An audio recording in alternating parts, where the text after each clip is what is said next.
ഒരു നിസ്സാരപ്പെട്ട ഒരു കറിക്കാണ് അവിടെ വഴക്കുണ്ടാക്കിയത്. കറിക്ക് വഴക്ക് കൂടി എല്ലാം എടുത്ത് കഴിച്ചെന്നും പറഞ്ഞുകൊണ്ടാണ് ഈ വഴക്ക്. ഇപ്പൊ എനിക്ക് എന്നെങ്കിൽ മോളില്ലാതെയായി.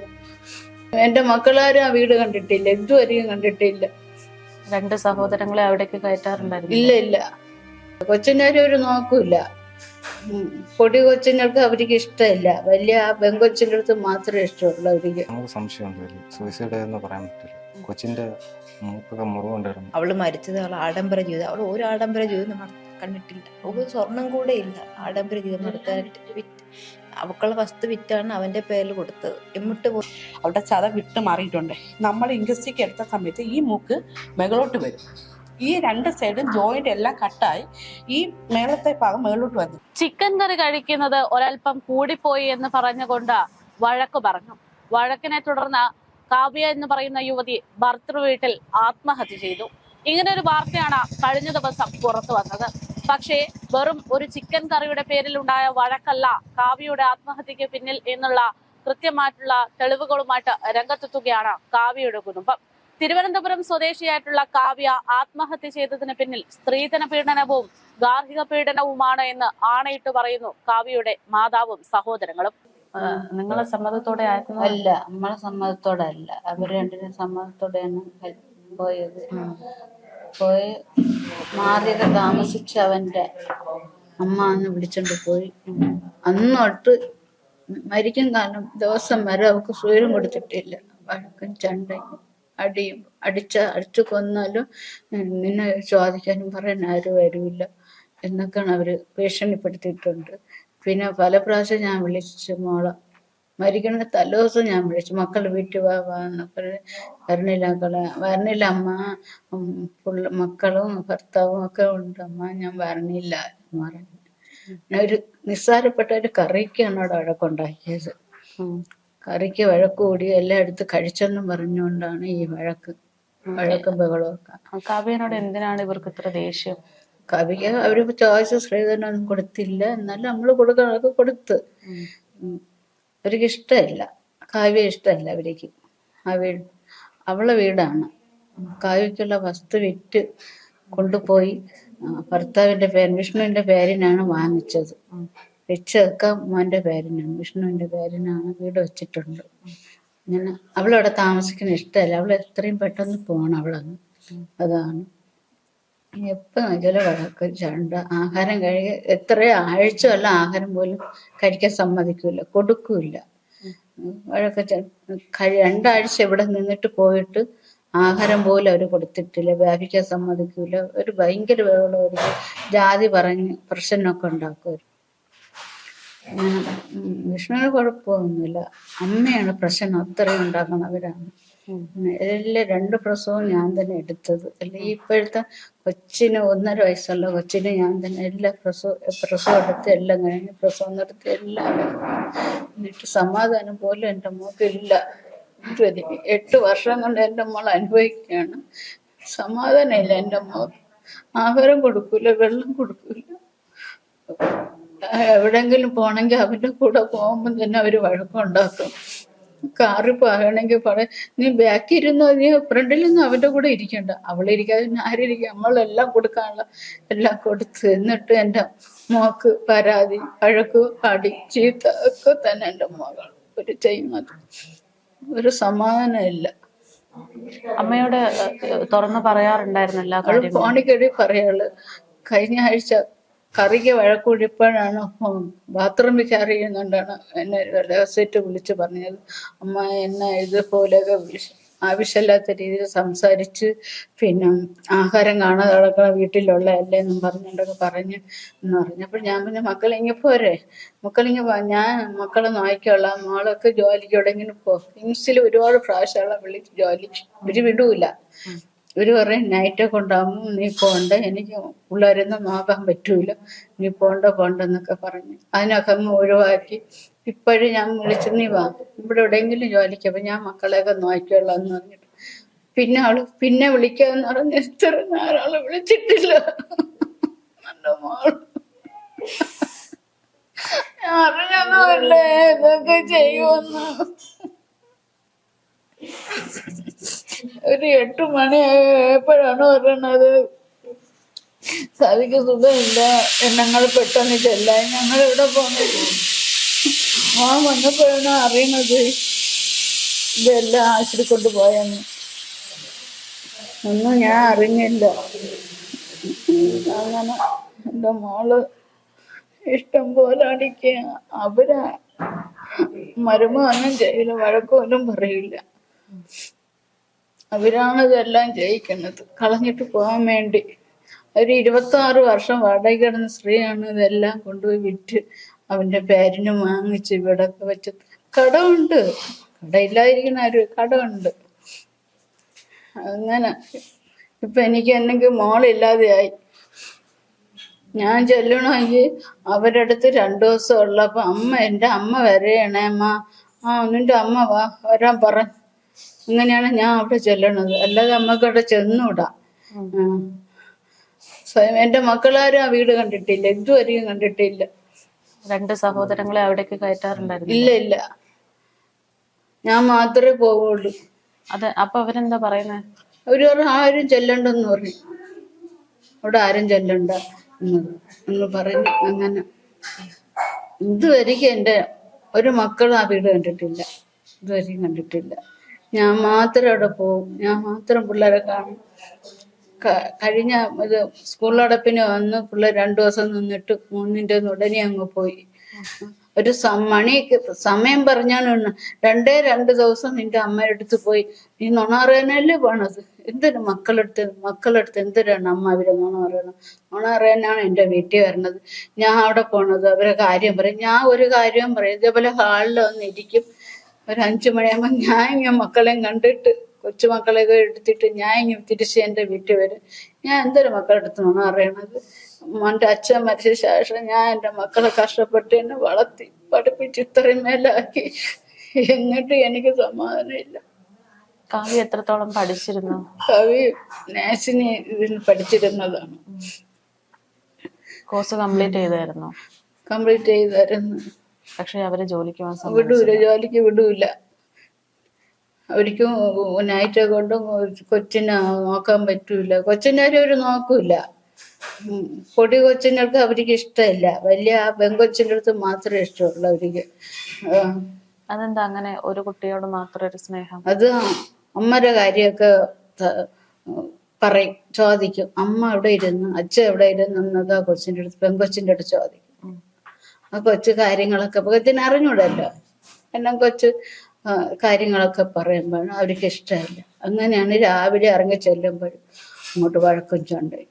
എൻ്റെ മോള് 4 മണിക്കാണ് ഉറക്കം കഴിച്ച് എല്ലാം വേവിച്ച് തീരുമ്പോൾ അവര് 10 മണിക്ക് ഉറക്കം കഴിച്ച് വന്നിട്ട് കവി അത് ചെയ്തില്ലേ, ഇത് ചെയ്തില്ലേ, നീ എന്ത് ചെയ്യുന്നുണ്ട്, ഇത്ര നേരം ചെയ്യുന്നുണ്ടെന്നടി.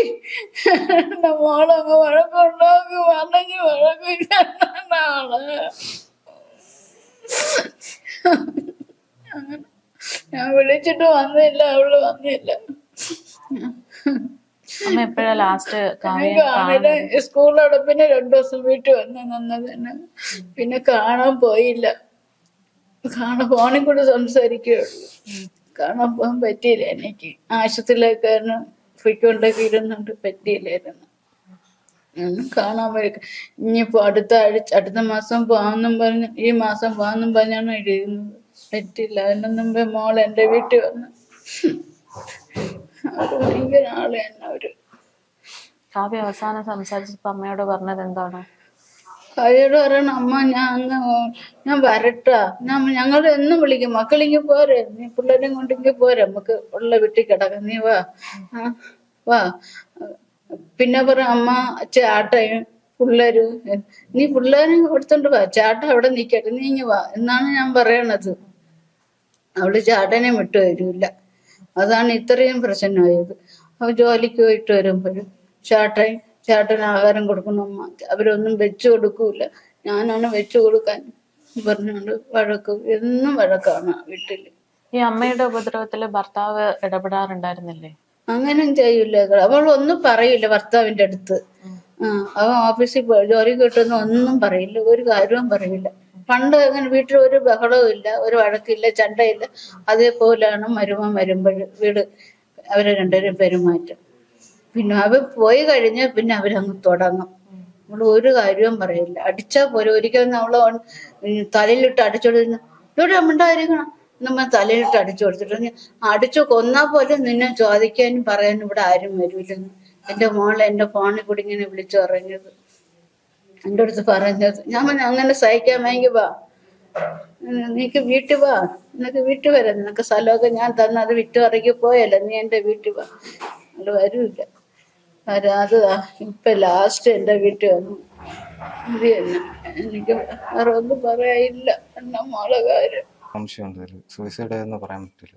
കൊച്ചിൻ്റെ മൂക്കൊക്കെ മുറിവുണ്ടായിരുന്നു, ബോഡി കിട്ടിയപ്പോൾ നെറ്റിയിലൊക്കെ നീരിപ്പ്, ശരീരത്തൊക്കെ നീരിപ്പൊക്കെ ഉണ്ടായിരുന്നു. അത് എന്താണെന്ന് പറഞ്ഞത് ഇവര് വല്ലതും ചെയ്ത് കെട്ടിത്തൂക്കിയെന്ന് എനിക്ക് സംശയമുണ്ട്.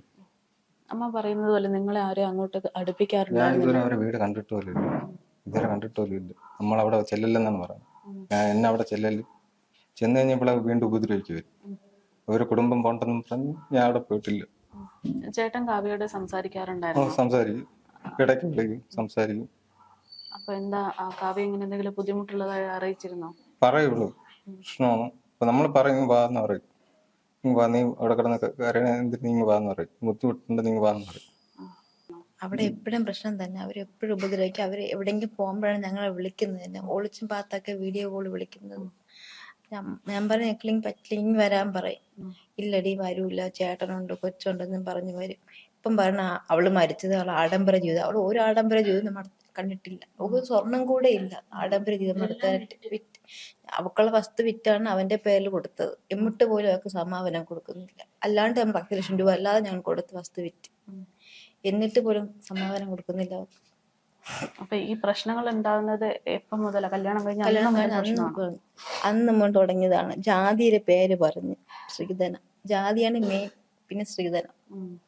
അങ്ങനെയൊക്കെ നിങ്ങൾ അടിമകളാണെന്നാണ് അവർ പറയുന്നത്. അങ്ങനെയൊക്കെ പറഞ്ഞ ആൾ വഴക്കുണ്ടാക്കുന്നത്. പിന്നെ അനാവശ്യമായ ഭാഷ സംസാരിക്കുകയും അങ്ങനെ ഇങ്ങനെയൊക്കെ ഒരുപാട് പറയുകയും ചെയ്യും. ഈ കുഞ്ഞുങ്ങളോട് എങ്ങനെയാണ്?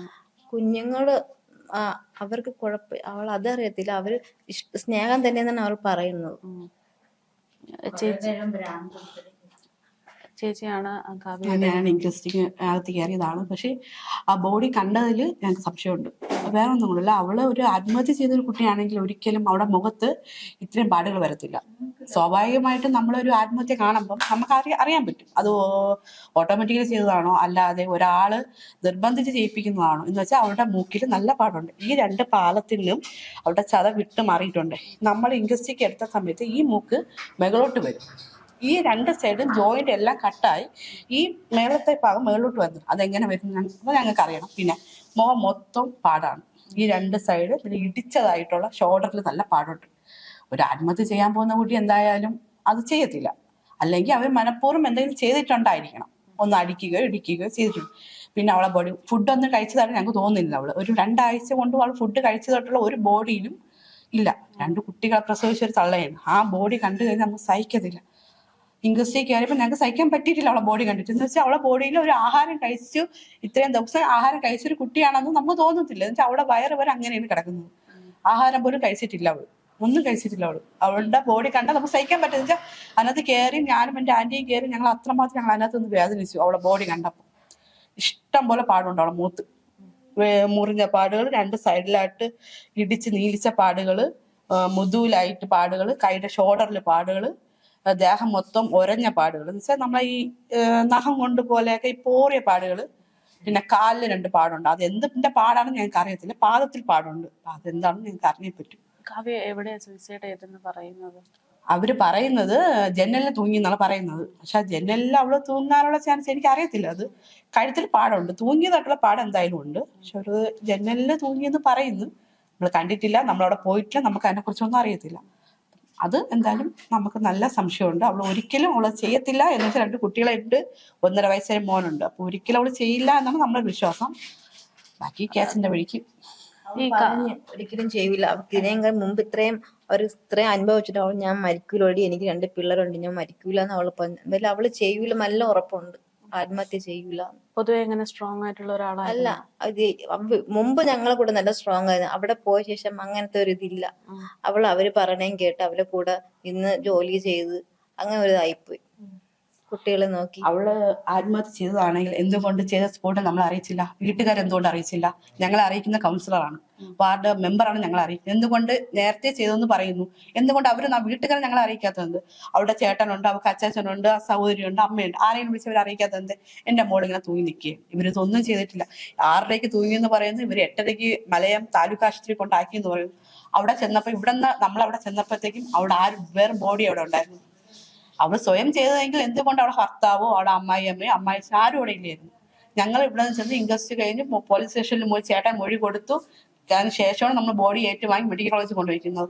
മെഡിക്കൽ കോളേജിൽ കൊണ്ട് വെച്ചിട്ട് പോലും അവളെ ഭർത്താവിന്റെ ആൾക്കാരെന്ന് പറയാൻ ഒരുത്തരും അവിടെ ഇല്ലായിരുന്നു. അച്ഛനോ അമ്മയോ, ഭർത്താവിന്റെ അച്ഛനോ അമ്മയോ ആരും ഇല്ലായിരുന്നു. ഞങ്ങൾ ബോഡി ഇൻക്വസ്റ്റ് കഴിഞ്ഞ് അകത്ത് പോസ്റ്റ്മോർട്ടം കഴിഞ്ഞ് വെളിയിൽ ഇറക്കിയപ്പോഴാണ് അവളെ ഭർത്താവ് വന്നത്. എന്നിട്ട് പോലും അയാള് ഒന്ന് അവളെ ബോഡി നോക്കുകയോ ഒന്നും ചെയ്തിട്ടില്ല. ഇന്നലെ കുട്ടികളെ കൊണ്ടുവന്നിട്ടില്ല. അപ്പം അതൊക്കെ നമുക്ക് സംശയമാണ്. എന്ന് വെച്ചാൽ ഇല്ലാന്നുണ്ടെങ്കിൽ ഇവര് ഞങ്ങളെ അറിയിക്കണമായിരുന്നു, നിങ്ങളെ മോൾ ഇങ്ങനെ ചെയ്തിട്ടുണ്ട്, നിങ്ങൾ വരിക. ഇതൊന്നും അറിയാതെ ഇവര് തന്നെ എടുത്തുകൊണ്ട് പോയി. അവൾ 6:30 തൂങ്ങിയെന്ന് പറയുന്നു, നമ്മൾ അറിയുന്ന രാത്രി 8:30. ചേട്ടനെ വിളിച്ച് പറയുന്നത് 8:30. ഇത്രയും ടൈം വ്യത്യാസം വരുന്നുണ്ട്. അവര് പറയുന്ന സമയങ്ങളും അവര് ചെയ്ത ഒരു പ്രൊസീജിയറും എല്ലാം നമുക്ക് സംശയമാണ്. ഇവരെ ഒറ്റയ്ക്കാണ് ഇവര് ഓട്ടോ വെളിയിൽ കൈ കാണിച്ച് കൈ കൊണ്ടാണ് അവർ പോയെന്ന് പറയുന്നു. അവരെ വീട്ടിൽ കാറില്ല. അപ്പൊ ഓട്ടോ ഡ്രൈവറാണ് വാർഡ് കൗൺസിലർ അറിയിക്കുന്നത്. വാർഡ് കൗൺസിലറാണ് നമ്മളെ വിളിച്ചറിയിക്കുന്നത്. അപ്പം അതിലൊക്കെ ഞങ്ങൾക്ക് സംശയമാണ്. ഇവരെന്തുകൊണ്ട് ഇങ്ങനെ, അല്ലെ അവര് കണ്ടിന്യൂ നമ്മളെ വിളിക്കാം, അവളുടെ ഫോണിൽ നിന്ന് എടുത്ത് ചേട്ടനെ വിളിക്കാം, അല്ലെങ്കിൽ അമ്മയെ വിളിക്കാം. ഇവരാരെയും വിളിച്ചിട്ടില്ലല്ലോ. വാർഡ് കൗൺസിലർ നമ്മൾ അറിയിച്ചിട്ടുള്ളൂ. അതിലൊക്കെ ഒരു ദുരൂഹതയാണ് മൊത്തത്തില്. ഈ സംശയമുള്ളത് കൊണ്ടാണോ കാവ്യയുടെ ബോഡി ഇങ്ങോട്ട് കൊണ്ടുവന്നത്? സംശയമുള്ളതുകൊണ്ടാണ് നമ്മൾ കൊണ്ടുവന്നത്. എന്ന് വെച്ചാൽ അവർ ഏറ്റുവാങ്ങത്തില്ല. നമ്മൾ എവിടെ കൊണ്ടുപോകളെ? അവളെ അവിടെ കൊണ്ടുപോകത്തില്ല. അവര് ഏറ്റുവാങ്ങ അവിടെ ആരും ഇല്ലല്ലോ. അവളെ ഭർത്താവില്ല, അമ്മായിയും ആരും ഇല്ല. പിന്നെ ഞങ്ങളെ കളയാൻ പറ്റും, ഞങ്ങളെ കൊച്ചിനെ ഞങ്ങൾക്ക് കളയാൻ പറ്റില്ല. അതുകൊണ്ട് നമ്മൾ ഏറ്റുവാങ്ങിച്ചു. നമ്മുടെ ചടങ്ങ് ചെയ്തു. ആരും വന്നിട്ടില്ല. കുട്ടികളെ പോലും അവർ കൊണ്ടുവന്നിട്ടില്ല. കുട്ടികളോട് സംസാരിക്കാൻ ശ്രമിച്ചിരുന്നു ചേച്ചി? നമ്മൾ വീഡിയോ കോൾ വിളിച്ചു, അല്ലാതെ നമ്മൾ നേരിട്ട് കണ്ടിട്ടില്ല. ഇവിടെ പിന്നെ അവര് എവിടെയെങ്കിലും പോകുമ്പോൾ ഞങ്ങൾ വീഡിയോ കോൾ വിളിക്കും. ഇനി വീട്ടിൽ വരുമ്പോഴത്തേക്ക് മോനെ ഞാൻ കാണുന്ന ഇപ്പോഴാണ്. പ്രസവിച്ചിട്ട് കണ്ടിട്ടില്ല. ഇവിടെ ഈ വെക്കേഷൻ വന്നപ്പോഴാണ് ഞാൻ മോനെ കാണുന്നത്. അവിടെ മാളിൽ കൊണ്ടുവന്ന് അവിടെ വന്നാണ് ഞാൻ കാണുന്നവനെ. അല്ലാതെ അവള് നമ്മളെ വീട്ടിൽ നിന്ന് ഒരു സാധനം വാങ്ങിച്ചു കൊടുത്താൽ പറയാം ഞാൻ വാങ്ങിച്ചു. അവളെ കൂട്ടുകാരുടെ അടുത്ത് പറഞ്ഞു, ചേച്ചി എടി ഞാൻ ചേച്ചി എനിക്ക് ഡ്രസ്സ് വാങ്ങിച്ചത് നീ പറയണം, നീയാണ് വാങ്ങിച്ചു തന്നത് എന്ന് പറയണം. മുമ്പ് ഫ്രൈ പാൻ എടുത്ത് ജോലിക്ക് പോകണം ഫ്രൈ പാൻ എടുത്ത് കൈ വെച്ച് കൈയൊക്കെ പൊള്ളി. നീ എനിക്ക് എന്തെങ്കിലും സംഭവിക്കുകയാണെങ്കിൽ, എനിക്ക് എന്ത് പറ്റുവാണെങ്കിൽ നീ പറയണം, ഇവരാണ് കാരണം. എനിക്ക് എന്ത് പറ്റിയാലും, എനിക്ക് എന്തെങ്കിലും പറ്റുമെന്ന് അവളുടെ അടുത്ത് പറഞ്ഞു, കൂട്ടുകാരുടെ അടുത്ത്. എനിക്ക് എന്ത് പറ്റിയാലും നീ പറയണേന്ന് പറഞ്ഞു. കൂട്ട് ഇന്നലെ വന്നിരുന്നു.